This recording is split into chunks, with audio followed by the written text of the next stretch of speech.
Bismillah. Assalamualaikum warahmatullahi wabarakatuh.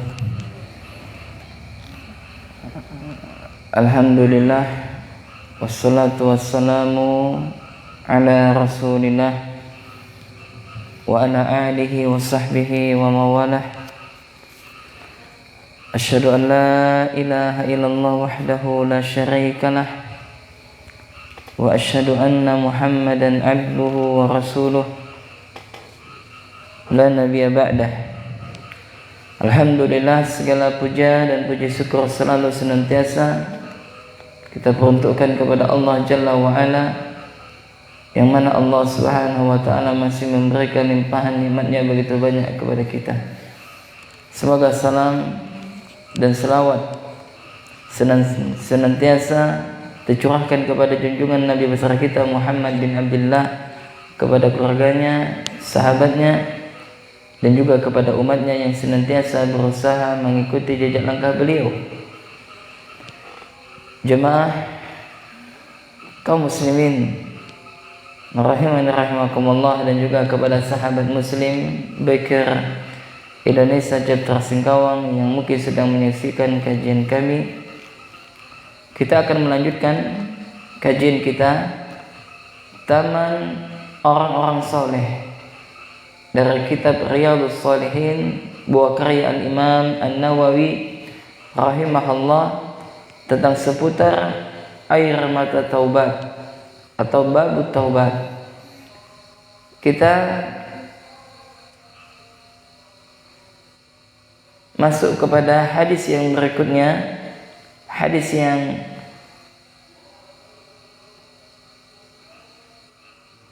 ke-20 ya, ke-19 atau 20 ya, 20. Nah, hadis ke-20.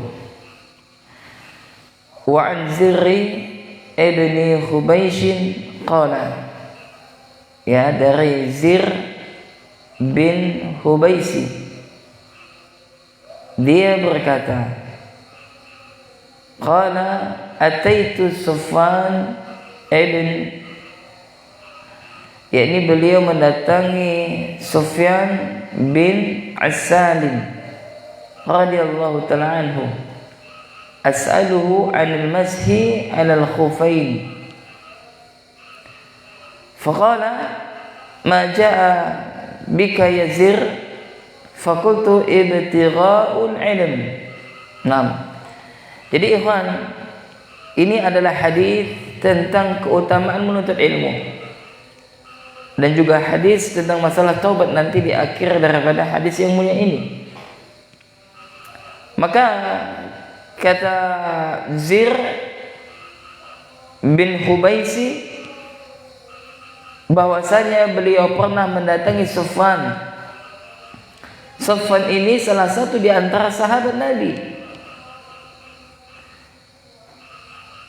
Kedatangan Zir menemui Sufyan adalah hendak bertanya tentang satu permasalahan. Maka ketika dia datang kepada Sufyan, maka Sufyan berkata kepada Zir, faqala ma jaa bika ya Zir. Beliau mengatakan, wahai Zir, apa penyebab engkau datang? Apa penyebab engkau datang, wahai Zir? Maka Zir berkata, faqultu ibtigha'ul ilm.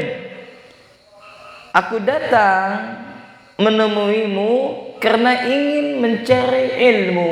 Nah, ini adalah keutamaan, ya ikhwan. Keutamaan apa? Menuntut ilmu.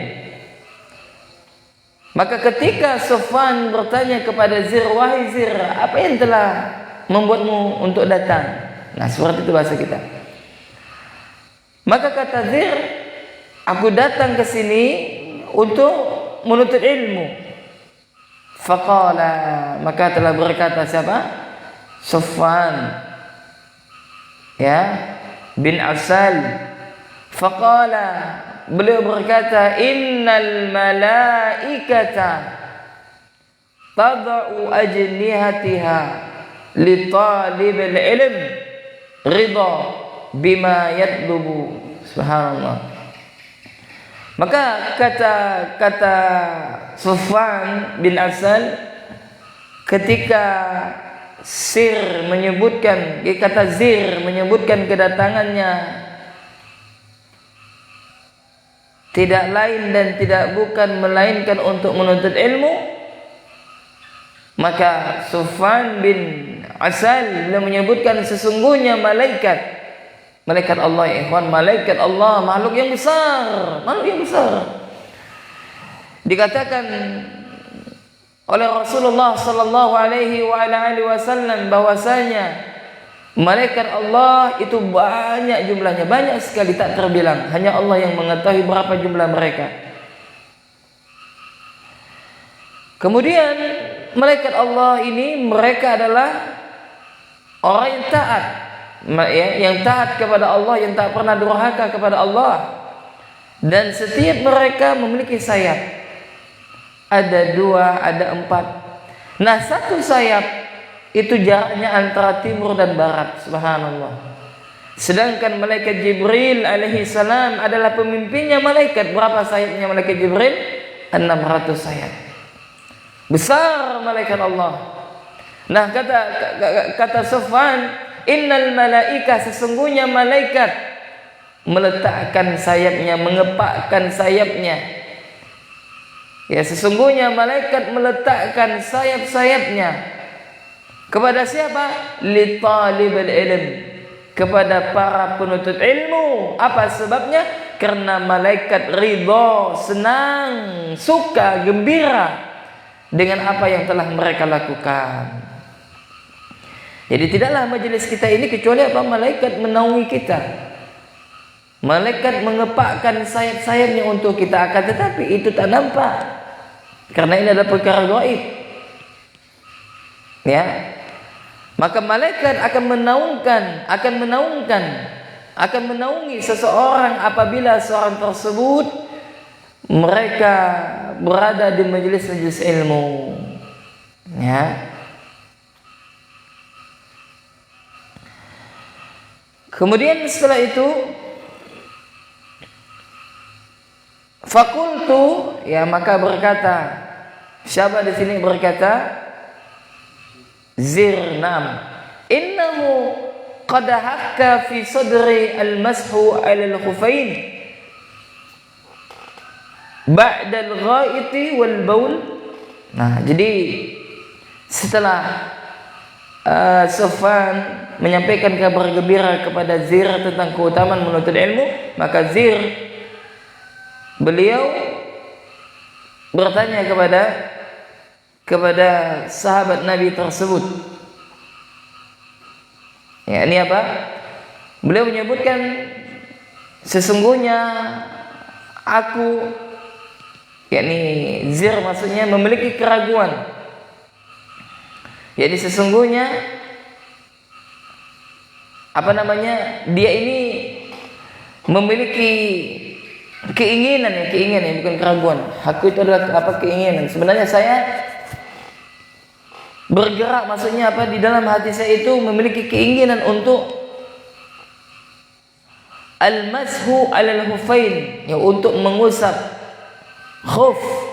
Ya, mengusap mengusap khuf itu adalah sepatu. Ba'dal gha'iti wal baul, yang mana beliau mengusap khuf ini setelah keluar dari kamar mandi atau buang air besar, ya, dan buang air kecil. Wa kunta imra'an min ashabin Nabi sallallahu alaihi wasallam, dan sedangkan engkau adalah salah satu di antara sahabat Nabi. Maksudnya apa, ikhwan? Dia itu bertanya kepada Sufyan.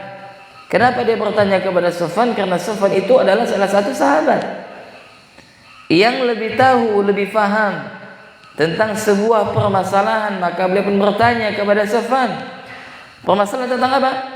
Tentang mengusap khuf, mengusap sepatu ketika setelah buang air besar atau buang air kecil. Fajitu as'aluka, maka aku datang ke sini untuk bertanya kepadamu. Hal sami'tahu yadhkuru fi dzalika syai'an? Ya, apakah engkau pernah mendengarkan hal seperti ini, atau apakah engkau pernah mendengarkan dari beliau sallallahu alaihi wasallam? Maksudnya, apakah engkau pernah mendengar bahwasanya Nabi yang mulia Allahumma shalli wa sallim alaihi pernah menyebutkan permasalahan ini? Nah, seperti itu. Paham ya? Nah, jadi saya ulangi. Jadi Az-Zir ini sengaja dia datang untuk menanyakan tentang sebuah permasalahan kepada Sufyan tentang masalah mengusap khuf, mengusap sepatu ketika selesai daripada buang air besar dan buang air kecil. Kenapa dia datang kepada Sufyan? Pertama, karena Sufyan itu adalah salah satu di antara sahabat Nabi. Ya, sahabat Nabi sallallahu alaihi wasallam. Kemudian yang kedua, siapa tahu ketika itu Rasulullah pernah menjelaskan kepada sahabat tentang seputar khuf, yakni mengusap sepatu. Kemudian kata Zir menyebutkan, ya, apakah engkau pernah mendengarkan Rasulullah sallallahu alaihi wasallam bersabda tentang seputar permasalahan ini? Apa kata Kata Sufyan, qala na'am. Iya.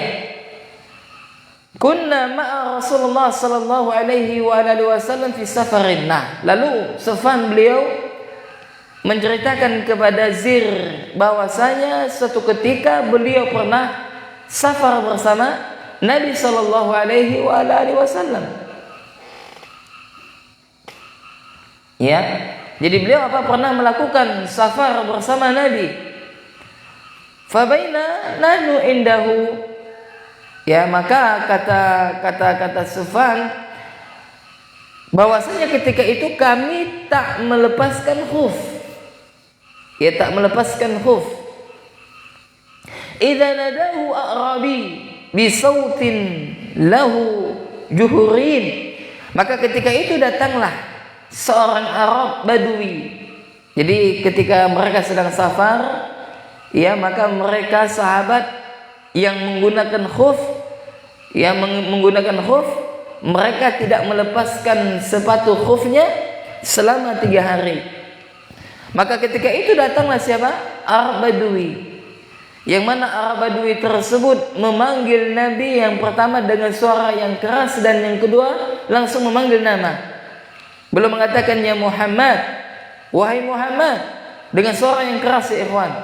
Ini adalah tak boleh. Kenapa? Pelanggaran. Kenapa tidak boleh? Karena seorang muslim wajib beradab kepada Rasulullah sallallahu alaihi wasallam dengan panggilan suara yang lemah lembut, tak boleh dengan kasar.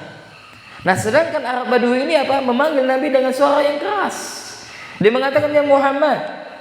Maka Nabi pun menjawab dengan suara yang keras pula. Maka faqultu lahu, maka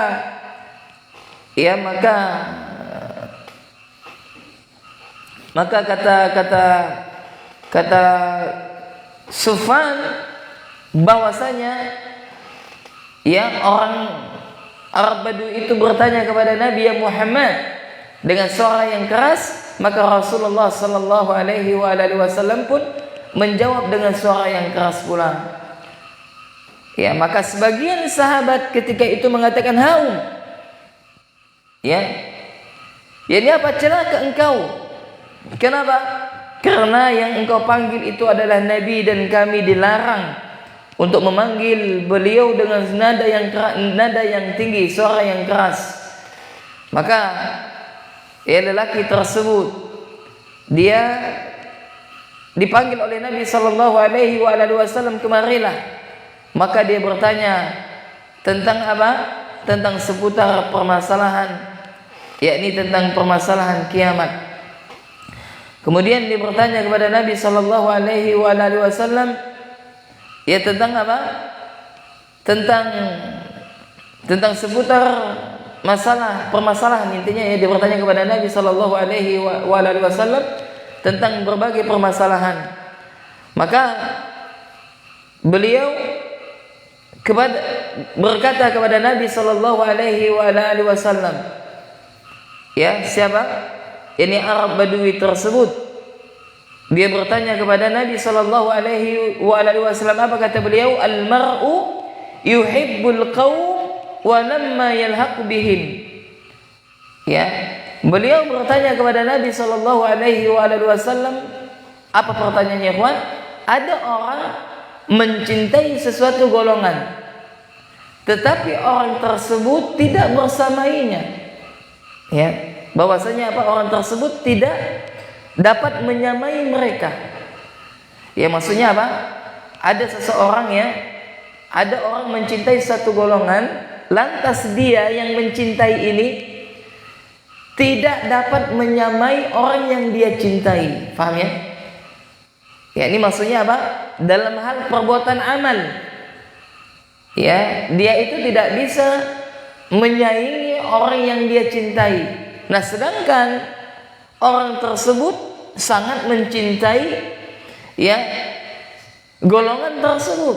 Nah, intinya adalah, ikhwan, dia itu mencintai satu golongan, akan tetapi dia ini tidak bisa menyamai mereka dalam kebaikan. Nah, seperti itu intinya.